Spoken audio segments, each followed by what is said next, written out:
Goeiemôre en baie welkom by hierdie tweede deel van my gesprek met Dawie Rood en daarin sê hy dat die staat eerder grond en ander eiendom wat in sy besit verkeer moet weggee, selfs al gee hy dit gratis weg.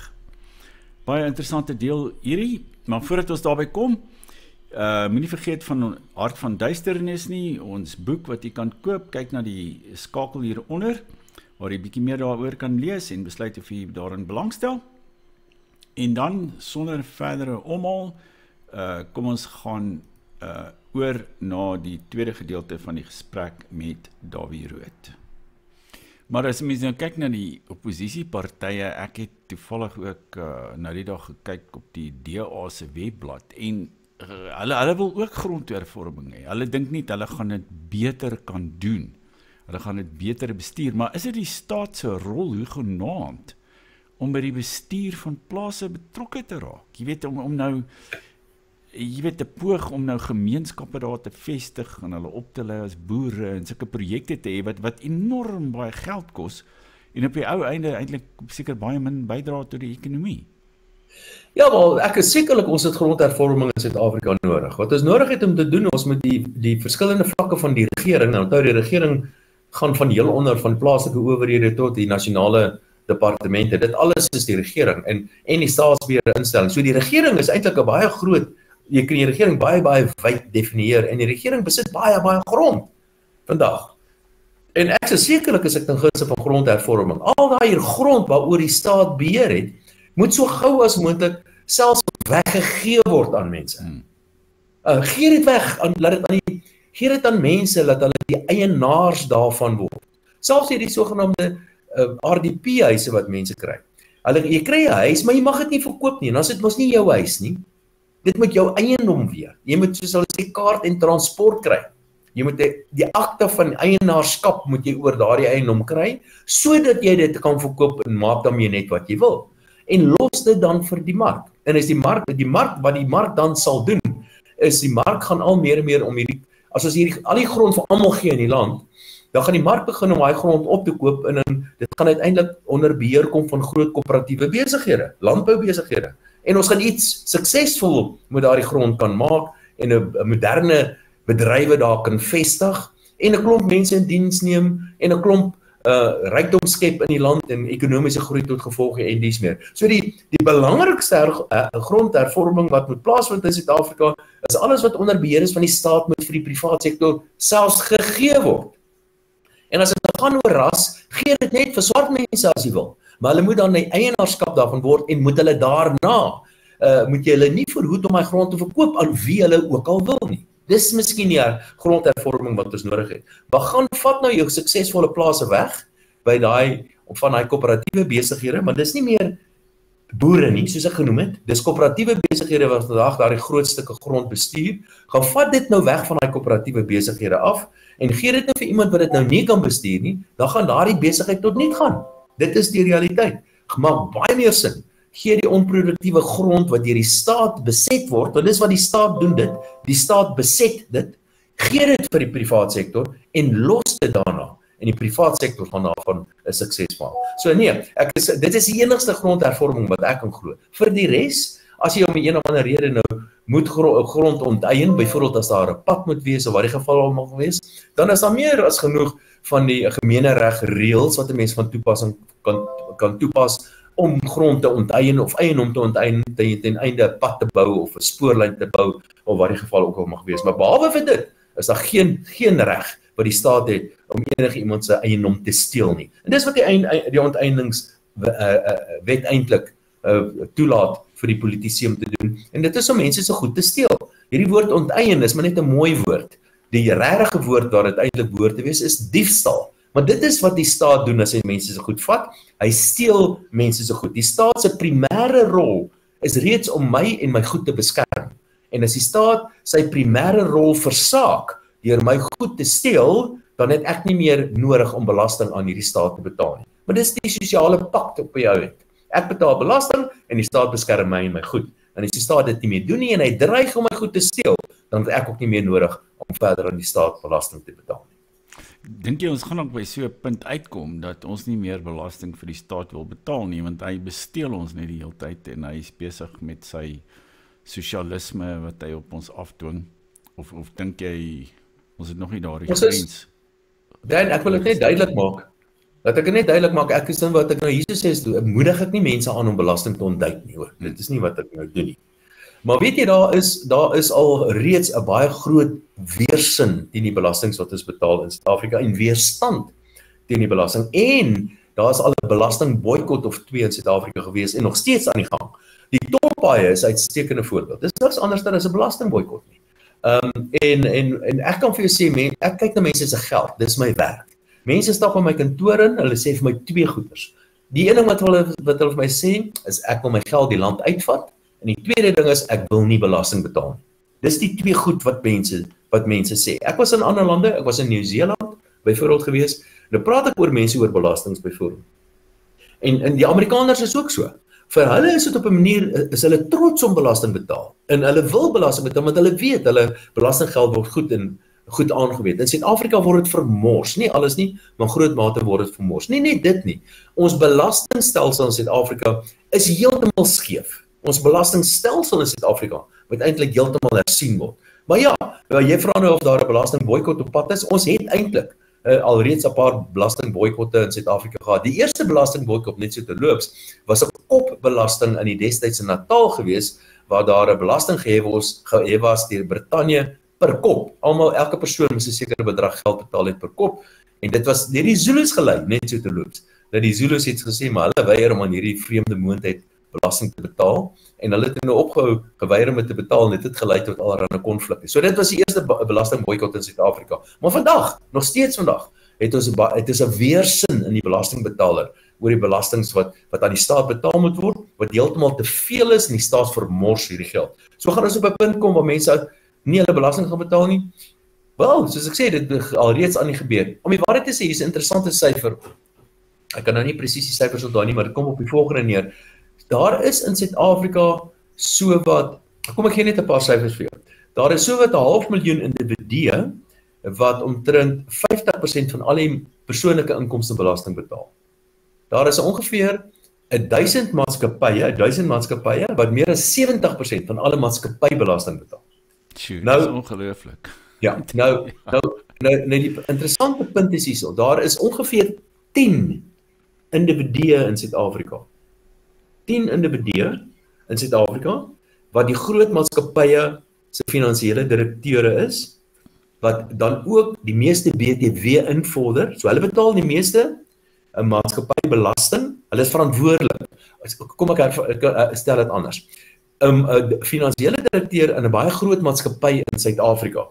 Hy is verantwoordelik vir daardie maatskappy se maatskappybelasting.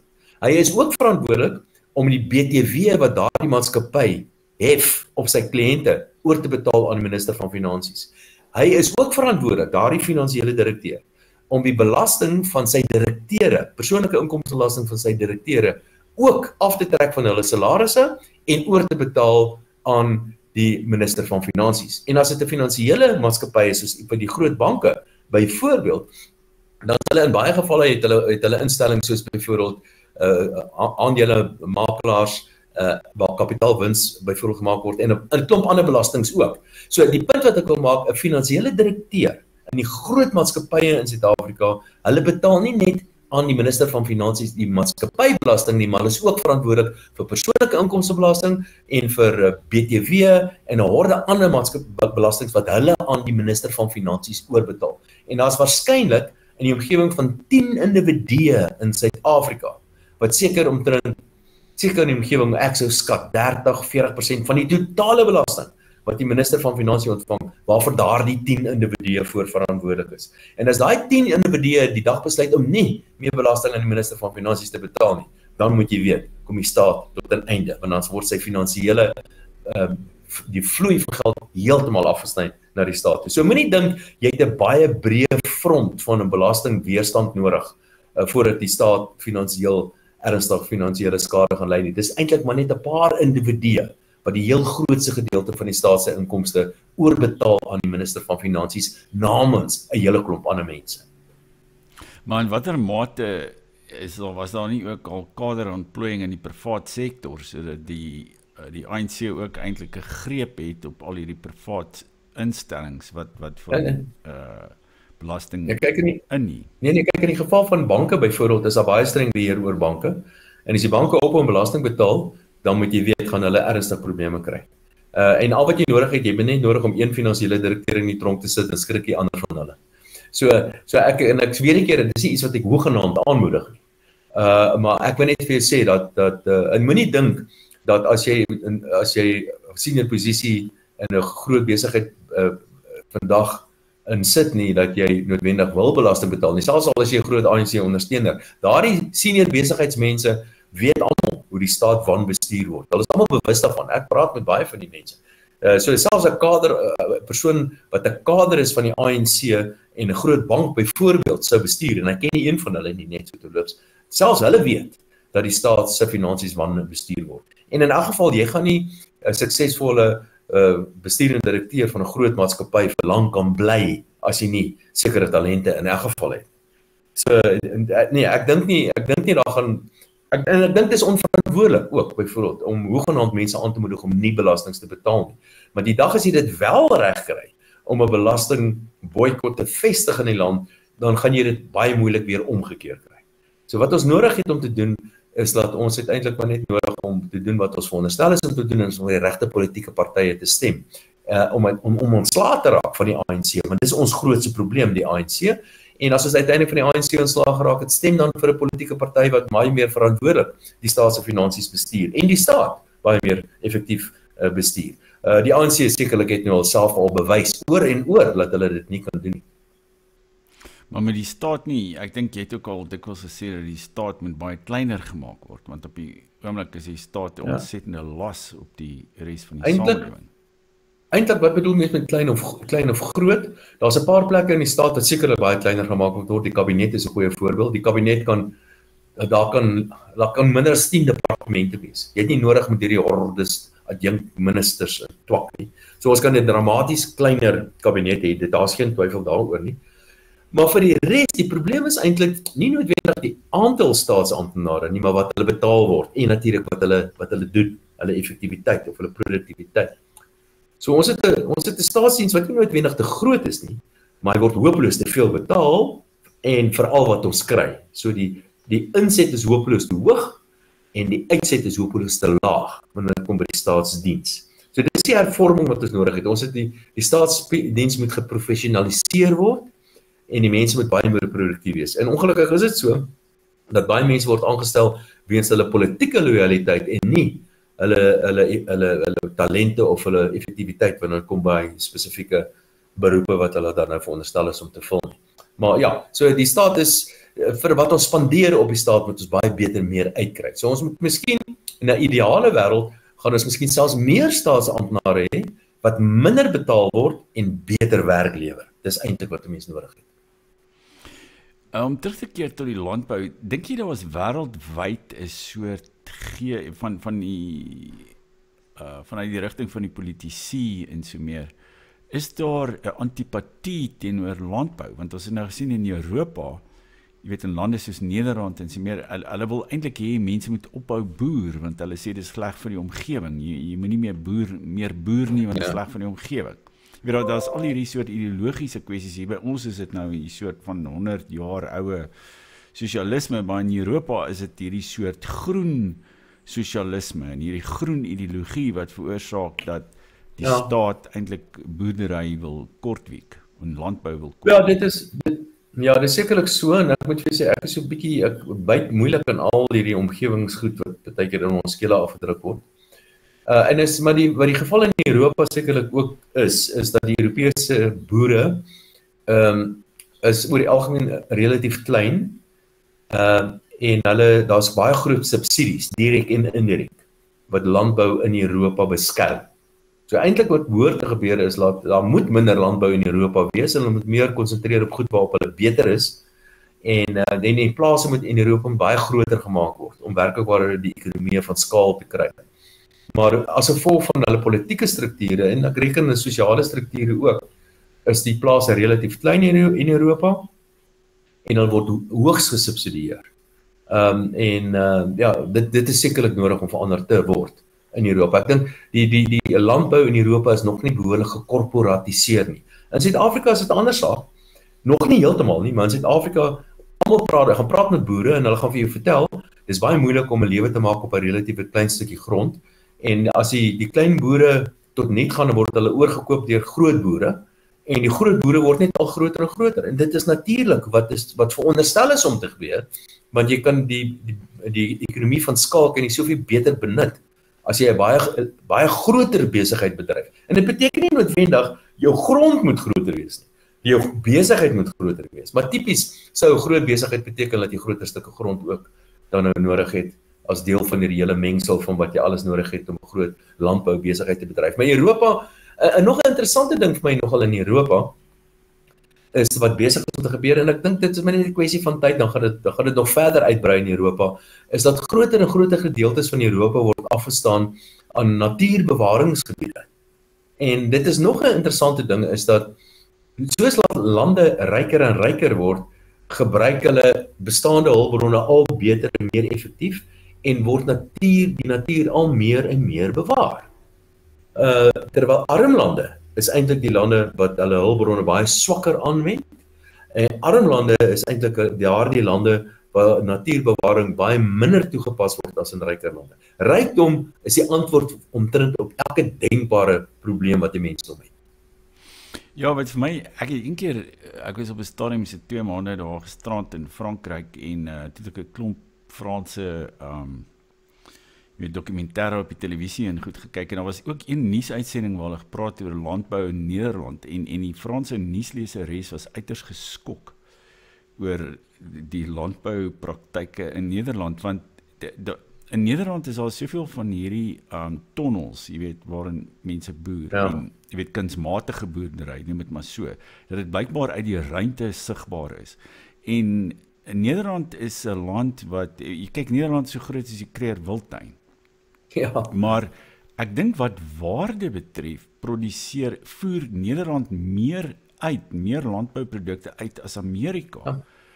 En dit is eenvoudig, en die gemiddelde, jy weet, boer sogenaamd in Nederland is waarskynlik 'n lang blonde vrou met 'n meestersgraad in plantkunde. Presies. Jy weet, sy's nie 'n ou wat sy hande vuil maak. En hulle is besig om te robotiseer, hulle groei tematies in fabrieke en sulke tipe goed.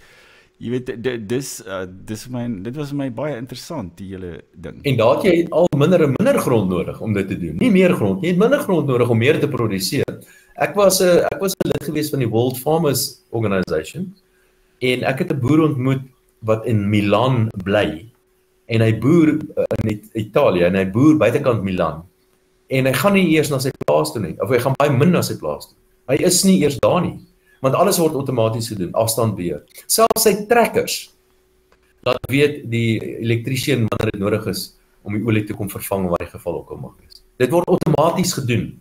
Hy kyk nie eers na die olie nie, daar's 'n rekenaar in die trekker wat dit vir die nodige mense boodskappe stuur en sê, kom maak my dit reg, of kom maak my dit reg wat gebeur het. Hy boer op afstand. Dis nie eens meer nodig om op die grond te wees nie. Ja, en natuurlik iets hele ander onderwerp wat ons nou gaan aandurf nie, maar is jy weet, is robotte. Jy weet, Elon Musk hy is besig om die Tesla Optimus robot te verfyn, en blykbaar van volgende jaar af gaan jy dit al kan koop. Jy weet, en dit gaan 'n mensagtige robot wees, maar binne die volgende paar jare gaan eintlik amper allerhande arbeid gerobotiseer word. So Suid-Afrika is besig om, jy weet, of ten minste die ANC bewind, hy is besig om terug te hinker na hierdie model van bestaansboerdery waar mense gaan werk op plase. Maar daar gaan nie eintlik meer plaaswerk wees nie. Dit gaan alles deur masjiene gedoen word. Presies, al meer en meer so. Al meer en meer word die goeders geautomatiseer. En wat vir my nogal 'n groot probleem is in Suid-Afrika is daar's baie duisende mense wat hierdie seisoenwerkers is, veral op die vrugteplase. En baie van daai werk wat hulle daar doen, gaan al meer en meer vervang word deur robotte. En daar's baie voorbeelde daarvan alreeds. Ek meen, selfs om gif te spuit, jy ry nie eers meer 'n trekker nie, jy ou sit ergens en hy ry een van hierdie drones om gif te gaan spuit. Daar's robotte wat nou vrugte pluk. Nou dit is jy moet baie fyn kan werk om vrugte te kan pluk sonder om die vrugte te kneus.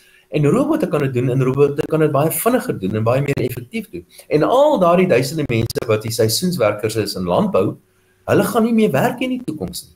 Want hulle is glad nie gekwalifiseer, hulle glad nie die vaardighede om in die moderne deel van die ekonomie by betrokke te raak nie. Hulle kan nie die drones vlieg nie. Hulle kan nie rekenaars programmeer nie, want hulle is dit nooit geleer nie, weens die swak kwaliteit van ons vaardigheidsontwikkeling in Suid-Afrika. En die gevolg van hierdie goed is dat mense met vaardighede, mense wat kapitaal het, en mense wat al reeds bestaande tegnologie gebruik, hulle word al ryker en meer suksesvol, en 'n groot gedeelte van die bevolking wat glad nie daardie toegang het tot hierdie tegnologie en hierdie vaardighede en die vaardigheidsontwikkeling nie, hulle bly net al meer en meer agter. En dit lei tot al groter en groter spanning in Suid-Afrika tussen die haves en die have-nots. En dit dra by tot hierdie toename in ongelykheid in Suid-Afrika. Maar dit gaan nie oor die grond nie. Dit gaan nie eers oor kapitaal nie. Dit gaan eintlik maar net oor 'n waardestel en natuurlik soos ek die hele tyd noem, vaardigheidsontwikkeling. Dis eintlik waaroor dit gaan.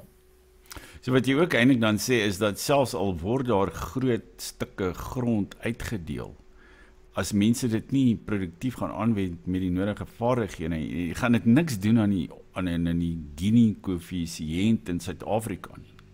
Nee, jy klomp mense gaan 'n klomp grond hê en dan al wat jy gaan hê, jy gaan 'n klomp arme mense hê wat op grond gaan bly.